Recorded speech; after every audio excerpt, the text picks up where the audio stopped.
자, 오늘은 섭리 아래 담대한 믿음이라는 제목으로 하나님 말씀을 증거할 때 많은 은혜 받으시기 바랍니다. 지난 시간 말씀에서 오늘 말씀이 이제 지난 시간 말씀 겹쳐지는 말씀인데 우리 인생을 크게 두 파트로 나눌 수 있다고 했습니다.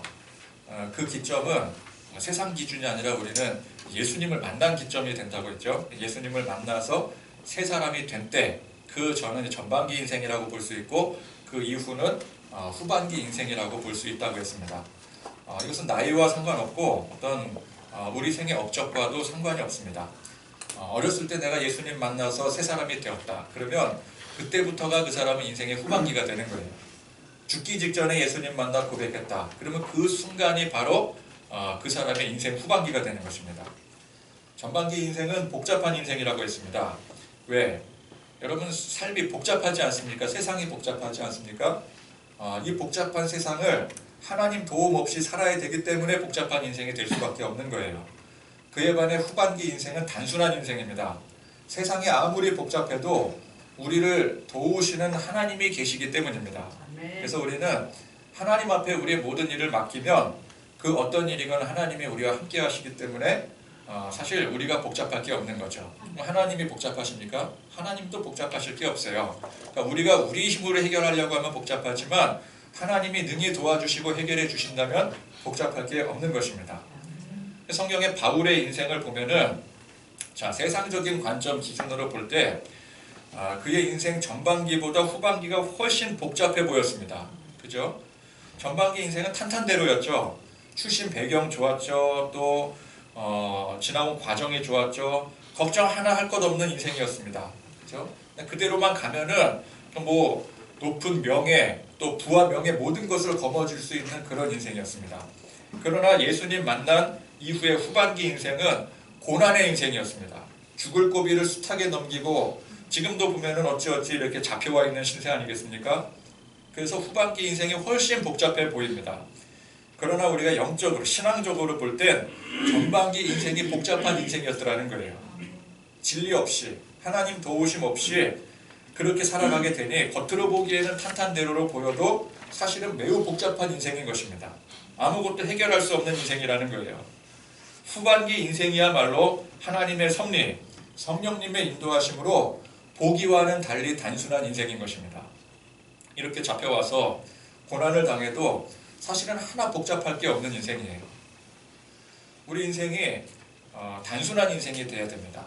근데 눈에 보이는 단순함이 아니라 눈에 보이기에는 누구나 다 복잡한 인생입니다. 그러나 우리의 믿음으로 말미암아 우리가 하나님 앞에 우리 삶을 온전히 의탁하고 기도함으로 말미암아 단순한 인생 사시는 그런 저와 여러분들 되시기를 축원드립니다. 아멘.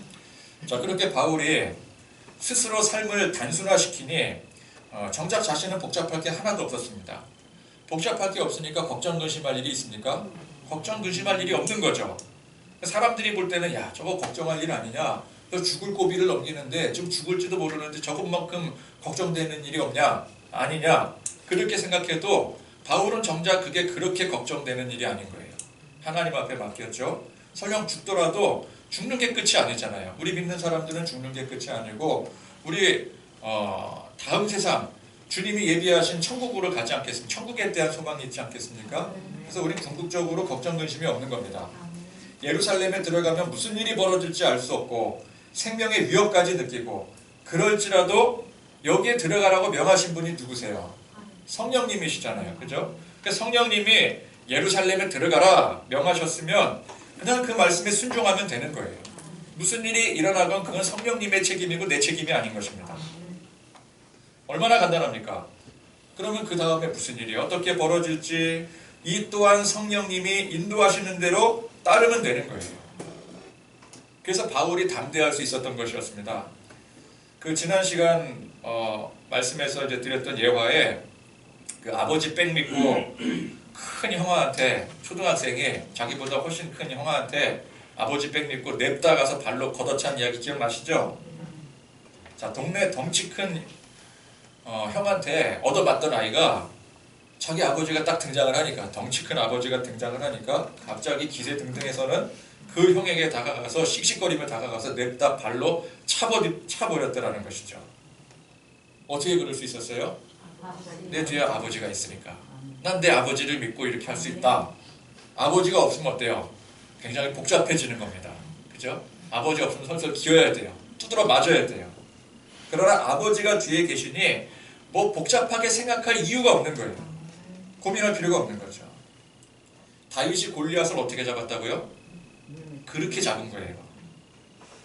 다른 이스라엘 군사들, 또 심지어 이스라엘의 왕이었던 사울 왕 같은 사람들은 이 블레셋의 골리앗이라고 하는 그 엄청난 장수가 이제 위협을 하고 하나님까지 모욕하고 그렇게 엄포를 놓을 때 이 엄청난 문제였어요. 아무도 이 문제를 해결할 수가 없어요. 감히 이 골리앗에 대적하는 사람이 없죠. 고민을 했습니다. 근데 다윗은 정작 군인도 아닌데 아직 소년인데 고민할 필요가 없었어요. 내 뒤에 하나님께서 이렇게 딱히 버티고 계시는데 심각한 고민을 할 필요가 있겠습니까? 아버지가 계시는, 내 뒤에 아버지가 계시는 그 어린아이처럼 내 뒤에 하나님 아버지가 계시니까 나는 고민할 필요가 없다. 그래서 골리앗을 잡을 수 있었던 거예요. 바울은 백부장, 천부장, 뭐 대제사장 누구고 할 것 없이 그 앞에서 당당하게, 담대하게, 오히려 지난 시간 말씀에 참 우스꽝스러운 일이 벌어지지 않습니까? 신문을 받으러 나온 처지에 그 재판정에 있는 사람들을 자기가 다 조종을 해버려요. 자기들끼리 싸우게 만들고 자기는 유유히 퇴장을 합니다. 이게 어지간한 강심장이 아니고서는 할 수 없는 행동이죠. 성령님의 인도하심, 성령님의 보호하심에 대한 확신이 있으니까 그런 상황에서도 당당하게 주도권을 잡고 나갈 수 있었던 것이었습니다. 자, 그런 그날 밤에 바울에게 주님께서 말씀으로 오늘 말씀으로 위로를 해주십니다. 담대하라. 내가 예루살렘에서 나의 일을 증언한 것 같이 로마에서도 증언하여야 하리라. 자, 보니까 바울이 스스로 담대한 게 아니었어요. 바울이 뭐 워낙 강심장에 기질적으로 뛰어나서 그래서 담대한 게 아니라 보니까 주님께서 담대하라. 그죠? 주님께서 담대하라 명하시니 그 주님께서 뒤에서 든든히 받쳐주시니 그렇게 담대할 수 있었던 것이었습니다. 그러니까 이 담대함은 믿음의 능력에서 나오는 거예요. 그냥 덩치가 막 무지하게 크고 힘도 세고 마동석급이고 능력도 많고 성격도 호탕하고 세상에 뭐든지 자신만만하다고 해서 그래서 바울과 같은 담대함이 나오는 게 아니에요. 외형적으로 왜소하고 성격도 소심하고요. 작은 일에도 그냥 깜짝깜짝 놀라는 그런 사람이라 할지라도 내 안에 성령님을 믿는 믿음으로 바울과 같은 담대함이 나오는 거예요. 믿음의 깡이라고 합니다. 평소에는 벌레 하나에도 무서워서 벌벌 떨어요. 남자라. 제가 그러거든요. 집에 벌레가 하나 나오면은요. 아니 벌레도 벌레 나름이지. 새끼손가락만한 바퀴벌레인지 뭔지가 창문을 뚫고 들어왔더라고요. 창문을 열어놨더니 집에서 서식하는 바퀴는 아니에요. 바퀴인지도 몰라. 아무튼 바퀴보다 더 징그럽게 생겼어요. 그거를 어떻게 처리를 해야 될지 정말 아주 죽고 싶은 심정이었습니다. 벌레 하나 때문에. 근데 그렇다고 해서 그런 이제 소심하거나 그런 연약하거나 그런데도 불구하고 하나님 앞에서의 담대함을 보이더라는 거예요. 그죠? 저 사람 참 왜소한 사람인데 아무것도 아닌 사람인데 작은 일에도 벌벌 떠는 사람인데 근데 영적인 일만 닥치게 되면 거기 막 담대함을 보이고 막 믿음 보이고 그런 사람들이 있지 않겠습니까? 믿음의 깡이에요. 자, 바울이 그렇게 당당하게 대제사장 및 바리새인들, 사두개인들을 멋지게 골탕 먹이고는 그리고 돌아왔을 때 자, 정작 자기는 이렇게 나는 담대하다. 나는 뭐 내가 믿는 구석이 있다. 그래서 막 그 재판정에서도 막 당당하게 막 외치고 그러고 나서 돌아왔는데 정작 주님께서 야, 너 교만했다. 버릇이 참 없었다. 대제사장 같은 사람 아무리 그래도 하나님이 세우신 직분인데 네가 그렇게 함부로 했느냐? 그러셨다면 문제가 되겠지만 오늘 뭐라고 말씀하세요? 담대하라. 무슨 뜻입니까? 잘했다라는 거예요. 잘했다. 내가 내 이름을 믿고 그렇게 담대히 잘했으니 앞으로도 더 담대해라. 그 뜻이에요. 그러니까 잘했다 칭찬받고 격려까지 받으면 못할 게 없는 것입니다. 그러면 상대가 설령 로마 황제라 할지라도 그 앞에 아무런 문제가 없는 거예요. 주님께서는 그런 바울에게 내가 예루살렘에서 나의 일을 증언한 것 같이 로마에서도 증언하여야 하리라. 로마에 가서 황제 앞에 서더라도 내가 뒤에서 보증해 주니까 똑같이 담대한 태도 잃지 말아라. 그렇게 말씀을 하시니, 자, 이 든든한 백을 믿는 바울에게 더 이상 거칠 게 없는 것이죠. 여러분, 우리가 이제 믿음 생활하면서 여러분 각자 이제 신앙생활 하시면서 가장 멋진 순간 언제입니까? 야, 내가 믿음 생활, 지금까지 믿음 생활하면서 이 순간이 가장 멋진 순간이다. 보통 이제 우리 간증하세요 그러면 이제 가장 멋진 순간을 간증하게 되잖아요. 그때가 언제예요? 기도 열심히 했더니 막 부자 되고 막 부동산 했던 거 막 엄청나게 막 몇 배 수익을 거두고 또 뭐 명예를 얻게 되고 또 문제 해결 받고, 그게 우리 신앙생활에 있어서 가장 멋진 순간이었습니까? 아닙니다.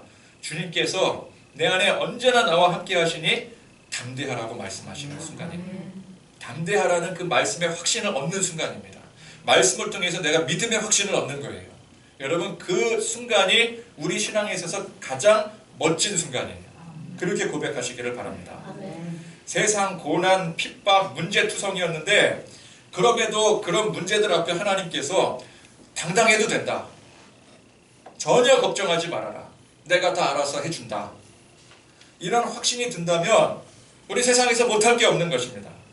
더 이상 아무것도 두려울 게 없는 거예요. 무슨 걱정을 하며 무슨 근심을 하겠습니까? 여러분, 걱정 근심은 어떤 사람이 하는 거예요? 믿음 없는 사람이 하는 거겠죠? 내가 하나님을 믿지 않으면 걱정 근심할 수밖에 없어요. 왜? 세상의 모든 일들을 내가 해결해야 되니까. 그럼 내가 해결해야 되니까 거기에 따른 걱정과 근심이 많을 수밖에 없는 거예요. 그래서 여러분, 엄밀히 걱정 근심은 믿음 없는 사람이 하는 거예요. 예수 믿는데도 불구하고 내가 걱정 근심에 사로잡혀 있다. 그럼 그 순간 이 문제가 뭔가를 문제를 바라보는 게 아니라 내 믿음을 점검하셔야 돼요. 문제가 크기 때문에, 문제가 복잡하기 때문에 당연히 걱정하는 거야, 근심하는 거야. 그게 아니라 내 믿음이 흔들리기 때문에 걱정하고 근심하는 것입니다. 내가 하나님의 자녀가 맞는지 확신이 없어서 의심에 사로잡힌 사람이 걱정 근심하는 거예요. 여러분, 우리 안에 이 믿음의 확신을 가지고 더 이상 세상에 두려울 것이 없다면, 그래서 주님 뺑 믿고 담대할 수 있다면 세상에 뭐가 문제가 되겠습니까? 그래서 우리는 내 삶의 산재에 있는 여러 가지 문제, 걱정, 근심거리들 가지고 그거 해결해 달라고 기도하는 게 아니라 우리는 항상 내 안에 믿음의 확신을 달라고. 아멘. 든든한 믿음을 달라고. 아멘. 언제나 나를 지키시고 보호하시고 힘주시고 능력 주시는 그 주님의 음성을 항상 듣게 해달라고. 아멘. 그렇게 기도하셔야 되는 거예요. 오늘 바울이 주님의 음성을 듣잖아요. 여러분, 우리가 주님의 음성을 어떻게 듣습니까? 뭐 귀를 기울이면 정말 우리 귀에 환상으로 들립니까? 그게 아니라 우리가 하나님 앞에 간절히 기도할 때, 혹은 말씀을 깊이 묵상을 할 때 말씀을 통해서 우리에게 깨우침을 주시거나, 아니면 우리 마음에 내가 느끼는 성령님의 음성이 들리는 거예요. 아멘. 다른 사람들은 모르죠. 그죠? 내가 느끼는 거예요. 말씀을 통해 느끼는 거예요. 아멘. 근데 이게 또 그냥 직통계시라고 나한테 받았다 그렇게 주장하면 곤란합니다. 우리는 항상 말씀이 기준이 돼야 돼요. 하나님이 말씀을 주신 이유는 말씀을 통해 받아라. 아멘. 그 얘기예요. 그러니까 말씀을 통해서 우리는 하나님의 음성을 내가 듣는 거예요. 어떤 음성을 듣습니까? 야, 이 문제 해결해 줄게. 그런 걸 떠나서 내가 너와 함께한다. 아멘. 내가 너의 아버지다. 아멘. 네가 내 자녀다. 내가 너를 구원했다. 내가 너와 함께하니 너는 걱정하지 말고 두려워하지 말라. 우리 그 말씀을 항상 믿는 거예요. 그 말씀이 들려올 때, 아, 이것이 주님께서, 성령님께서, 하나님께서 내게 주시는 음성이구나. 그렇게 믿음으로 고백하셔야 되는 거예요. 그 믿음의 확신인 것입니다. 그렇게 고백하여 믿음으로, 그 담대함으로 든든해지는 순간이 바로 우리 삶의 가장 멋진 순간이 되는 거예요. 그래서 바울은 그렇게 주님의 음성을 듣기 때문에 새 힘이 날마다 솟아나게 되는 것입니다.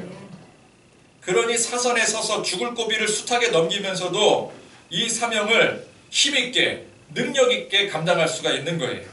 이건 바울의 능력이 아닙니다. 바울의 능력이었으면 이렇게 오래 못해요. 버틸 때까지는 버틸 수 있겠지만 그게 반드시 한계가 옵니다.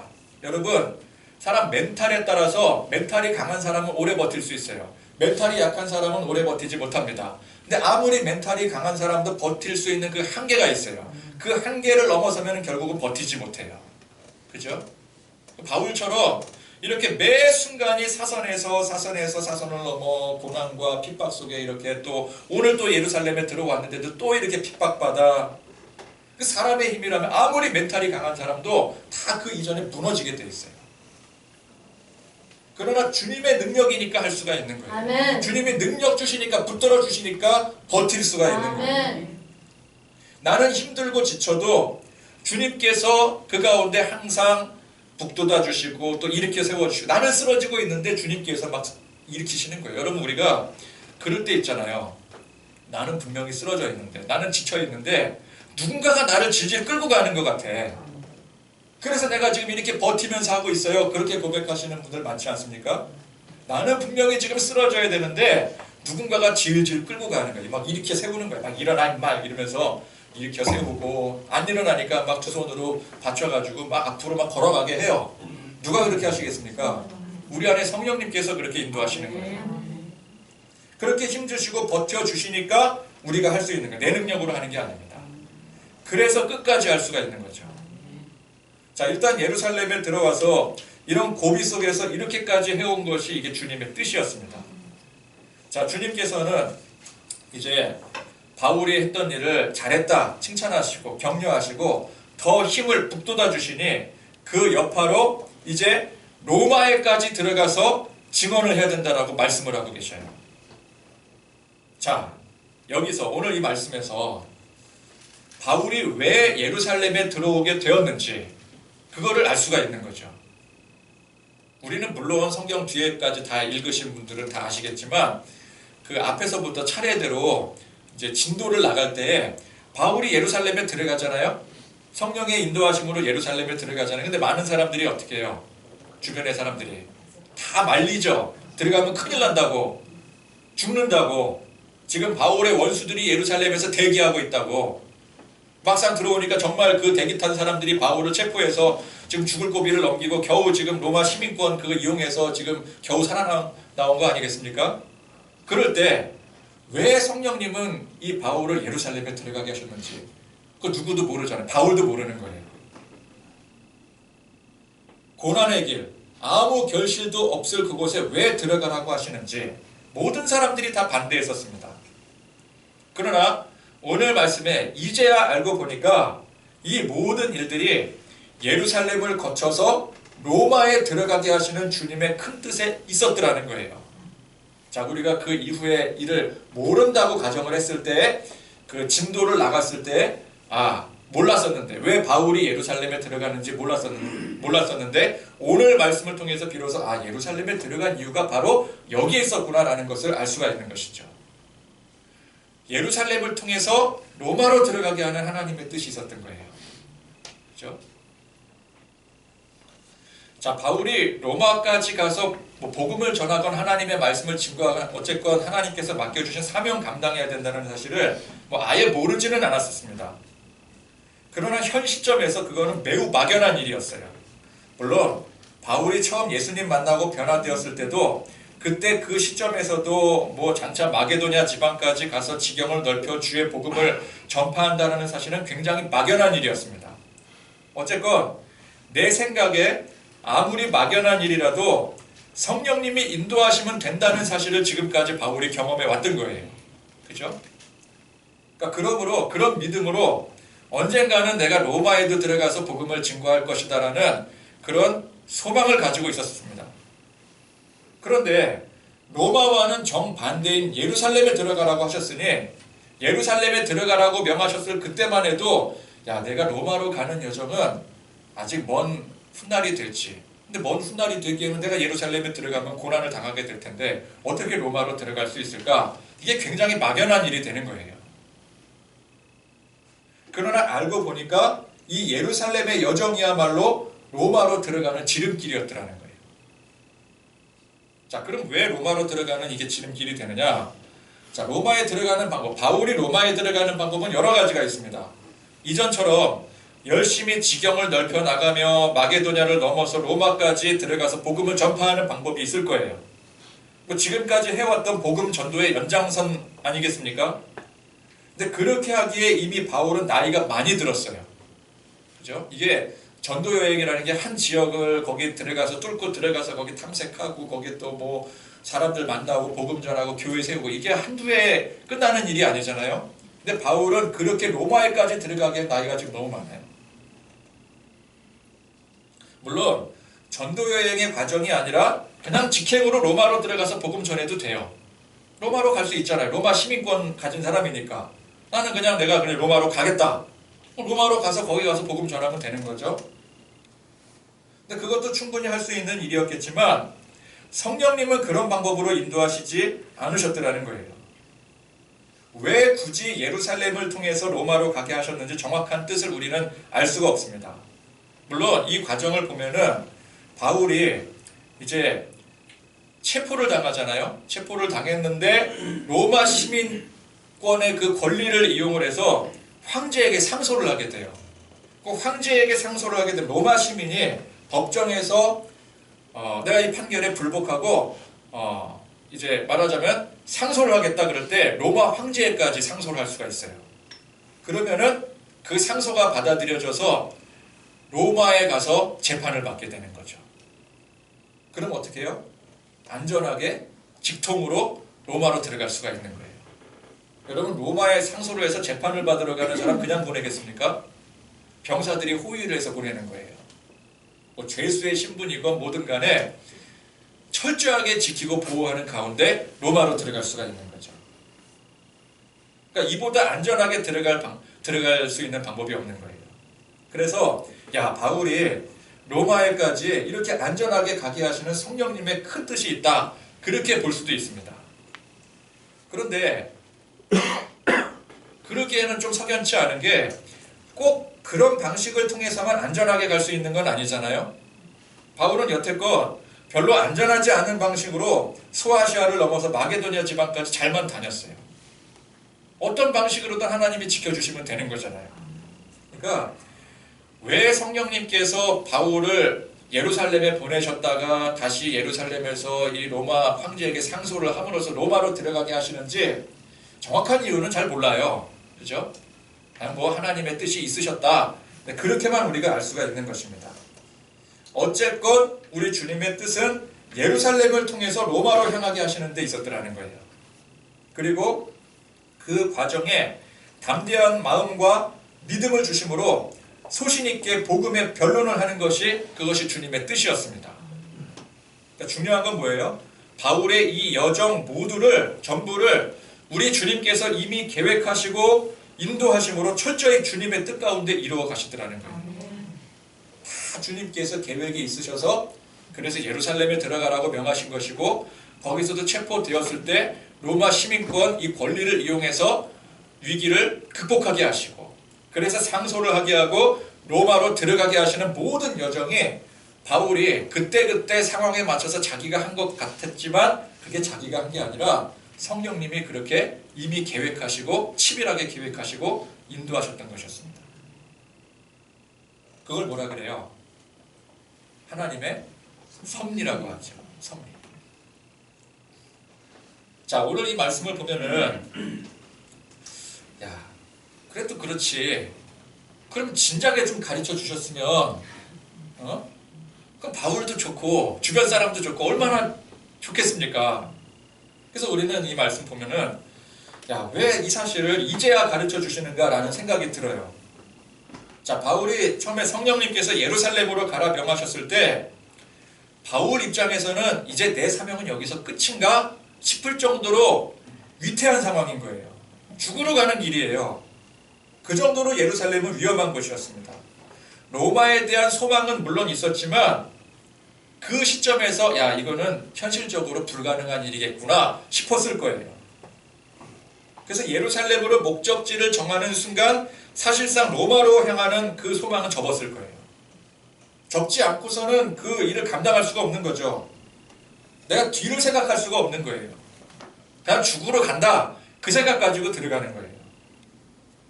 그래서 그가 예루살렘을 향하는 여정에서 밀레도에 이르렀을 때 에베소의 장로들을 거기 다 불러 모으잖아요. 그리고 뭐 해요? 고별 설교를 했죠. 고별 설교는 뭐예요? 나 이제 끝이다. 마지막으로 당신들에게 당부한다. 그 의미에서 사람들을 불러 모은 거예요. 그러니까 나는 예루살렘에 들어가면 거기서 끝난다라고 생각을 한 거예요. 착잡하고 복잡한 심정을 애써 눌러가면서 예루살렘에 들어온 것이었습니다. 그런데 그때 만약에 성령님께서 오늘 가르쳐 주시지 않고 그 이전에 직전에 가르쳐 주셨더라면 네가 예루살렘에 들어가는 이유는 예루살렘에 들어가서 여차저차 해서 로마로 가야 되기 때문에 그 과정을 밟아야 되기 때문에 예루살렘에 들어가는 거야 라고 가르쳐 주셨다면은 그때 그렇게 애태우지 않았어도 될 텐데, 그죠? 진작에 예루살렘 거쳐서 로마에 들어가게 될 것이다 가르쳐 줬으면은 굳이 밀레도에서 고별 설교 했겠습니까? 굳이 할 필요가 없죠. 그리고 사람들이 걱정 근심할 이유가 없는 거잖아요. 사람들이 막 걱정 근심합니다. 아, 예루살렘에 들어가시면 안 돼요. 지금 예루살렘에 지금 어떤 상황인데 사정인데 지금 들어가시면 큰일 납니다. 근데 바울이 뭐라 그래요? 아, 괜찮다고. 성령님께서 이미 다 계획하셔서 내가 거기 가면은 로마 시민권을 이용해서 내가 멋지게 거기서 상소를 해서 로마로 그냥 안전하게 이송이 될 수 있어. 그러면 사람들이 아, 그렇군요. 아, 걱정할 게 하나도 없군요. 얼른 들어가세요. 그러지 않았겠어요? 그러면 바울도 편하고 주변 사람들도 걱정 안 해, 근심 안 해, 좋고 얼마나 좋습니까? 예수님 취미가 참 별나다라고 생각할 수도 있어요. 아니, 우리가 이러는 거 예수님은 뒤에서 즐기고 계시는 건가? 그렇잖아요. 누가 고난당하는 거 보면서 나중에 가르쳐줘야지, 애쓰고 뭐 힘들어하고 그러는 거, 야, 이거 깨소금이다, 그리고 나중에 가르쳐줄 거야, 그렇게 고약한 마음 품고 막 일부러 안 가르쳐주는 사람들이 있어요. 그죠? 예수님이 그러시는 건가? 막 그런 생각도 들고, 우리도 그런 생각 들 때가 많아요. 제가 우스갯소리로 하지만 우리 신앙생활하면서 그런 생각할 때가 얼마나 많습니까? 아, 처음부터 가르쳐 주셨으면 좋았을 텐데 우리가 걱정, 근심에 좌절하고 절망하는 모습을 보시면서 그거 우리 주님은 즐기고 계시는 건가? 여러분, 그런 생각 들지 않아요? 너무 답답하고 힘들고 괴로울 때, 물론 제가 앞서 우리가 믿음이 있으면 걱정, 근심이 없다고 했어요. 그러나 믿음이 있는 사람도 사람인지라, 연약한 사람인지라 그 믿음이 흔들려요. 그죠? 문제 만나고 험한 일 당하면 믿음이 흔들려요. 우리 아내도 어제 그렇게 됐을 때 저도 걱정이 되고 옆에 있던 사람들 다 걱정이 되잖아요. 갑자기 쓰러져서 119 불려가는데 걱정이 되죠.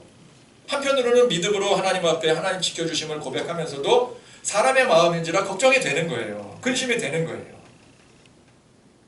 그렇게 우리가 이제 걱정하고 근심하고 고난을 겪고 성도가 열심히 신앙생활을, 내가 신앙생활 안 하는 것도 아니고 기도생활도 열심히 하는데 그럼에도 불구하고 이 고난이 끊이지가 않아. 그럴 때 우리는 막 하나님 앞에 원망도 하잖아요. 왜 하나님 나만 겪는 고난이냐고.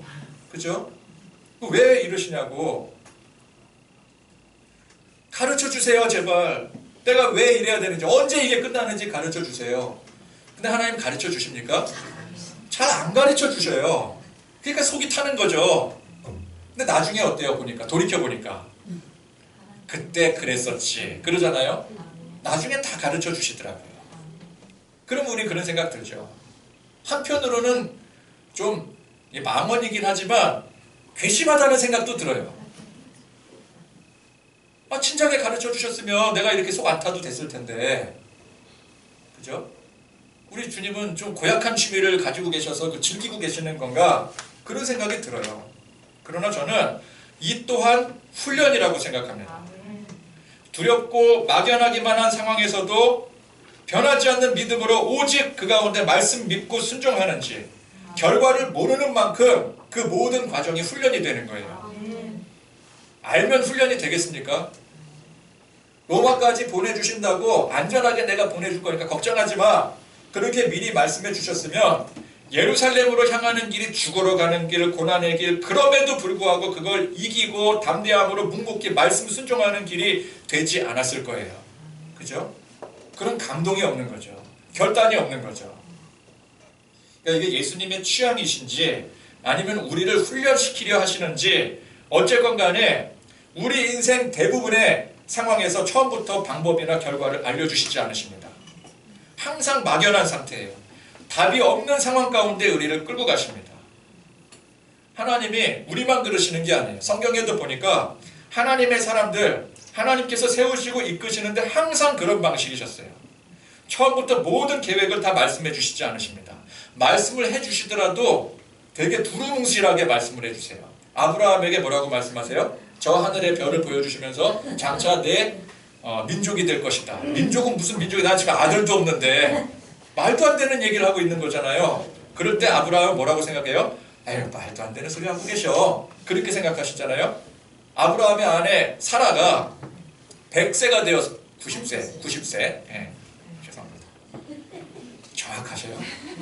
90세가 돼서 아이를 낳을 수 없는, 태의 문이 이미 닫힌 지 오래가 돼서 아이를 낳을 수 없는 상태인데 하나님의 사자가 뭐라 그래요?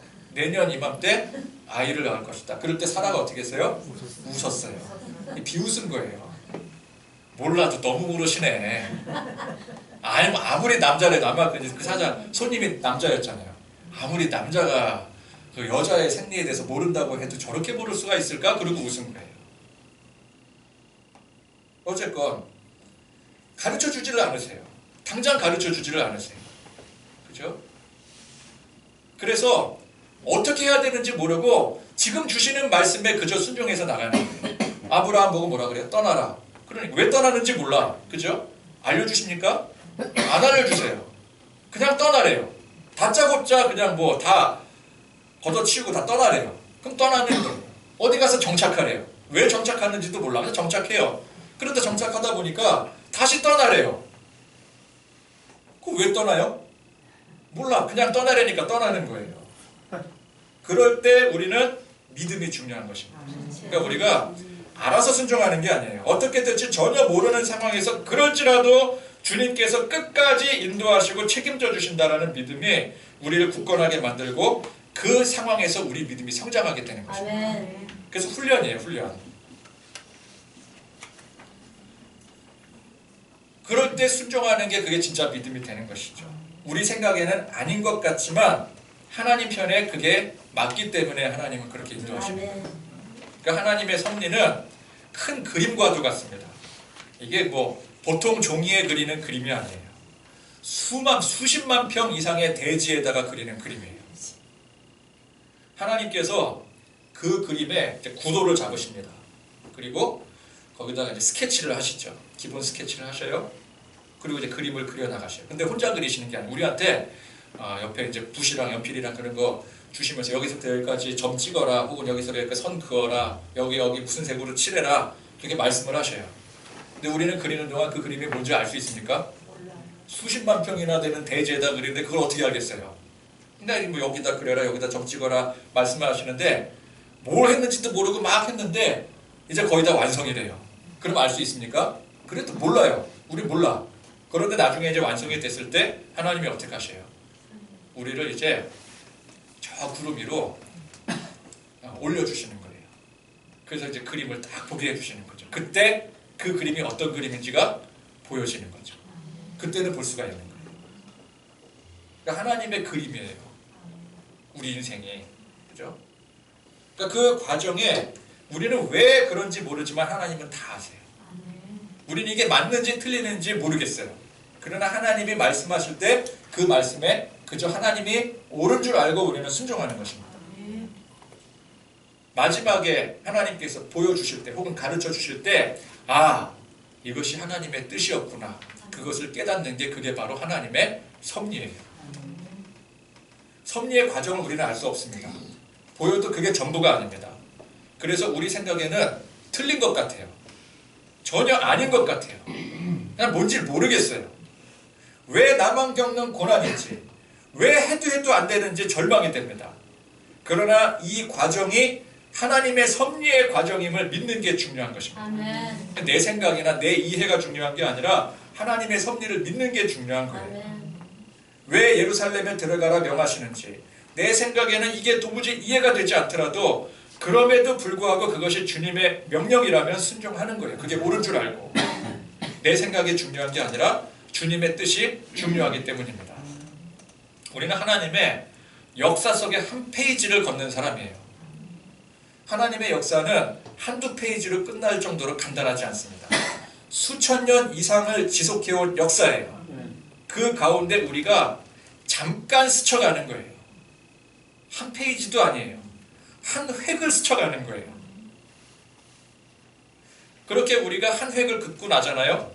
그러면 다음 사람이 또 이어받아서 또 한 획을 긋고, 그런 식으로 수천 년 이상의 역사를 하나님께서 이루어 오신 것입니다. 그래서 우리는 이 과정에 내가 모든 걸 다 이해하고 모든 것을 다 이루려고 하면 안 돼요. 여러분, 수천 년의 그 역사의 페이지 속에서 한 획을 그었을 뿐인데 어떻게 전체를 알 수가 있겠어요?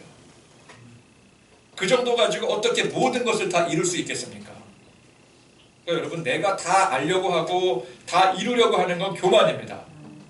야, 이거 내가 어떻게 평생 동안 읽어놓은 목회 현장인데, 그래서 다음 사람에게 맡기지 못하는 거, 이게 교만이에요. 내가 다 해야 된다. 내가 이뤄놓은 거니까 내가 다 해야 된다. 영원히 할 수 있습니까? 영원히 못해요. 언젠가는 두고 떠나야 되는 거예요. 근데 그걸 못해요. 그게 교만입니다. 그 사람에게는 평생의 업적이 될지도 모르겠지만 하나님 편에 보면은 그냥 복음의 역사에 한 획을 그은 거예요. 그 사람이 떠나고 나면 다음 사람이 바통을 이어받아서 또 한 획을 그어 나가는 것이죠. 그러니까 내가 열심히 해서 다 이루고, 다 이룬다라는 게 내게 맡겨진 일이죠. 그걸 다 이루고 이제 갈 때가 되면은 그 다음 사람이 누구가 되었던 얼마든지 맡기고 가도 되는 거예요. 아멘. 내가 다 하는 게 아니라고요. 어차피 내가 다 이루는 게 아닌데 어떻게 하겠습니까? 하나님의 섭리를 믿음으로 맡기고 가야 되는 거예요. 아멘. 그걸 놓지를 못해서 그래서 세습이 되고 자꾸 욕심 부리고, 그건 교만이에요. 그건 하나님을 믿지 못하는 거예요. 나를 믿는 거예요. 나를 믿으니까 하나님을 믿지 못하니까 내려놓지를 못하는 거예요. 왜 나밖에 못합니까? 주의 일을 하는데 야, 이건 나밖에 못하는 일이야, 그렇게 생각하는 사람이 더러 있어요. 전전긍긍하면서 다른 사람에게 맡기지를 못해요. 그러나 왜 나밖에 못합니까? 세상에 사람은 얼마든지 있고 하나님이 친히 다 알아서 하시는 거예요. 아멘. 엘리야 선지자가 갈멜산에서 그 놀라운 대승을 거두지 않습니까? 갈멜산에서 혼자 그 바알의 엄청난 선지자들을 다 물리쳤어요. 근데 그러고 나서도 이세벨에게 쫓기게 되니 도망자의 신세를 면치 못하면서 그렇게 한탄하면서 하나님, 나밖에 없다고 호소를 해요. 하나님, 지금 이 땅에 나밖에 남지 않았습니다. 하나님 편에 나밖에 없어요. 그러더니 하나님 뭐라고 말씀하십니까? 내가 알았다. 내가 너를 어떻게 해서든지 이끌어 줄게. 그렇게 말씀하시는 게 아니라 왜 너밖에 없다고 말하느냐. 내가 바알에게 무릎 꿇지 않는 7,000명의 사람을 준비했다. 이렇게 말씀을 하셔요. 우리 생각에는 사람이 없는 것 같아요. 나 외에는 안 되는 것 같아요. 답이 보이지 않는 것 같아요. 그러나 그거는 순전 내 생각입니다. 하나님은 우리가 모르는 사이에 무려 7,000명의 대안을 준비해 놓고 계시더라는 거예요. 아멘.